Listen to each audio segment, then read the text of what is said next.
इंसानों का सबसे वफादार जानवर भेड़िया है। आपको ये बेतुका लगेगा, लेकिन आंशिक रूप से ये सच है। दरअसल आपके पास मौजूद कुत्ते पहले कभी भेड़िया हुआ करते थे। करीब 20,000 साल पहले ये इंसानों के सबसे बड़े दुश्मन माने जाते थे। फिर ऐसा क्या हुआ कि हमारे सबसे बड़े दोस्त और वफादार बन गए? तो चलो जानते हैं इनकी हिस्ट्री के बारे में। आज से करीब 30,000 से 10,000 साल पुरानी बात है। आइस एज यानी बर्फ से ढकी धरती का आखिरी दौर चल रहा था। इंसानों की आबादी धीरे धीरे बढ़ने लगी थी, साथ ही पेड़ पौधे और तमाम जानवर सतह पर आने लगे थे। वैज्ञानिकों ने इस समय को नाम दिया प्लेइस्टोसीन। प्लेइस्टोसीन के दौर में प्राचीन भेड़िए भी फले फूले। इन भेड़ियों को खाने के लिए मांस की तलाश अक्सर रहा करती थी, लेकिन धरती अब भी ठंडी थी, तो शिकार के लिए छोटे जानवरों को ढूंढना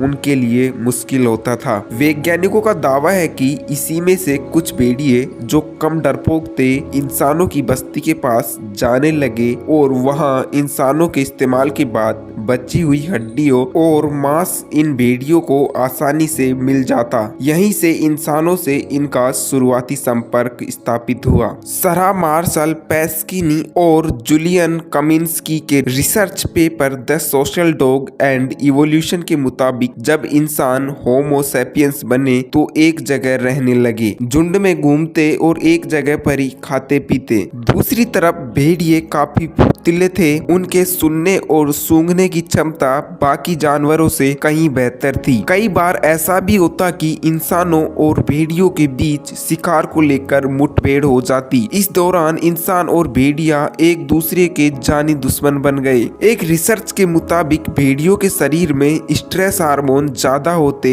यह स्ट्रेस हार्मोन ही उन्हें चिड़चिड़ा बनाता और इंसानी बस्तियों में जाने से रोकता। लेकिन कुछ भेड़ियों में यह स्ट्रेस हार्मोन नेचुरली कम पाया जाता था। स्ट्रेस हार्मोन कम होने की वजह से ऐसे भेड़िए इंसान के करीब जाने की कोशिश करने लगे। इंसानों ने भी इन्हें अपने खाने में बची हुई हड्डियां डालना शुरू कर दिया। यहीं से इंसान और शांत भेड़ियों की दोस्ती शुरू हो गई। आने वाले कुछ सालों में इंसानों ने इन भेड़ियों के साथ कई प्रयोग किए। इसमें उनके प्रजनन से लेकर उनके बर्ताव में बदलाव लाने की कोशिश करना शामिल था। यही वह दौर था जहां से भेड़ियों का कुत्तों के रूप में बदलाव शुरू हुआ। उनके डीएनए में स्ट्रेस हार्मोन गिरने लगा। इसके बाद उन भेड़ियों का डीएनए इवोल्यूशन की स्टेज में आ गया। इससे उनके दांतों का नुकीलापन कम होने लगा, जबड़े और दूसरी हड्डियों में फर्क दिखने लगा। इंसानों के साथ रहते रहते उनका स्वभाव इंसानों के लिए दोस्ताना सा होने लगा। आपको बताते चले कि एशिया में कुत्तों की प्रजाति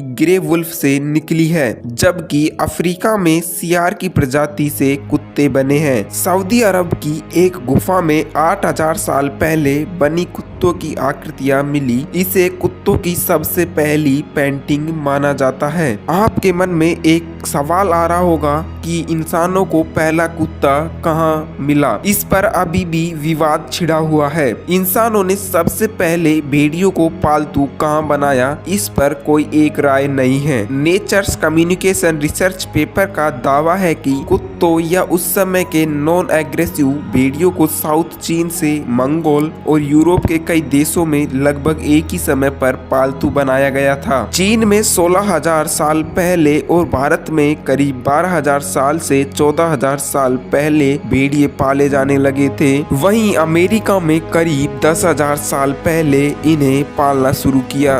वैज्ञानिकों ने जब कुत्तों के ऊपर एक्सपेरिमेंट किया तो पता चला कुत्तों के डीएनए में काफी असमानता है। इसी वजह से कुत्ते अलग अलग नस्ल के पाए जाते हैं। इसके अलावा इंसानों ने क्रॉस ब्रीडिंग यानी दो अलग अलग प्रजाति के कुत्तों के मेल से नए और सामान्य कुत्तों से अलग नस्ल के कुत्ते बनाए। ये पूरी प्रक्रिया कुत्तों के लिए दर्द भरी थी। इसकी वजह से उनके शरीर के स्ट्रक्चर में कई बदलाव आए। सांस लेने में तकलीफ के साथ कई प्रजाति के कुत्ते कुत्तों में तो आगे प्रजनन में भी दिक्कत आने लगी थी। आज की तारीख में भेड़िए जैसे दिखने वाले 11 तरह के कुत्ते मौजूद हैं, जिसमें सबसे फेमस अलास्कन मलमूट और साइबेरियन हस्की हैं। एक इतिहासकार और लेखक युval नोah हरारी ने अपनी किताब sapiens a brief history of human kind में लिखा है कि 15,000 साल पहले इंसानों ने सबसे पहले कुत्तों को पालतू बनाया। इसके कई सबूत भी मौजूद हैं। इन भेड़ियों से बने कुत्तों का इस्तेमाल इंसान शिकार और लड़ाई के लिए करता था। घुसपैठियों से लड़ाई में भी ये कुत्ते इंसानों की अक्सर मदद किया करते थे।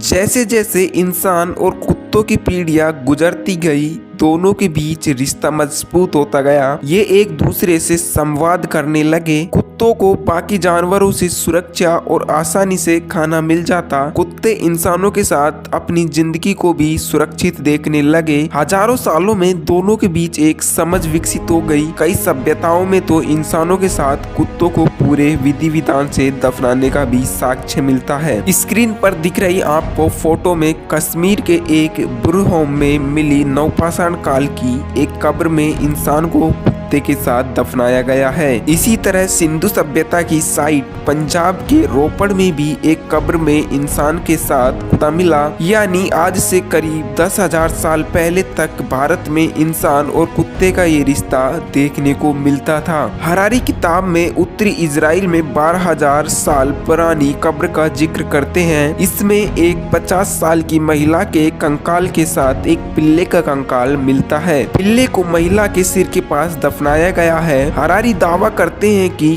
कब्र में महिला का बायां हाथ कुत्ते पर रखा है, जिसे देखकर लगता है इन दोनों के बीच काफी भावनात्मक रिश्ता था। आपको बताते चले कि कुत्तों को पूरी दुनिया या तो हरी दिखाई देती है या पीली। असल में कुत्ते इंसानों की तरह दुनिया को रंगीन नहीं देख पाते हैं। उनके लिए हरा और पीला के अलावा दूसरे रंग को पहचान पाना मुश्किल होता है। हालांकि इंसानों की तुलना में कुत्ते अल्ट्रावायलेट लाइट्स को लेकर ज्यादा सेंसिटिव होते हैं। इसे लेकर 2014 में एक रिसर्च की गई। इस रिसर्च में यह भी बताया कि कुत्तों का विजन यानी देखने की क्षमता इंसानों से 3 गुना ज्यादा ब्लर होती है। ये भी दिलचस्प है कि कुत्ते कम रोशनी में इंसानों से ज्यादा बेहतर देख सकते हैं। किसी हलचल वाली जगह पर भी उनकी निगाह तेजी से काम करती है। रात के अंधेरे में देखने पर कुत्तों की आंखें चमकती हैं। यह उनकी आंख में पाए जाने वाले टेपेटम ल्यूसिडियम नाम के रिफ्लेक्टिव लेयर की वजह से होता है।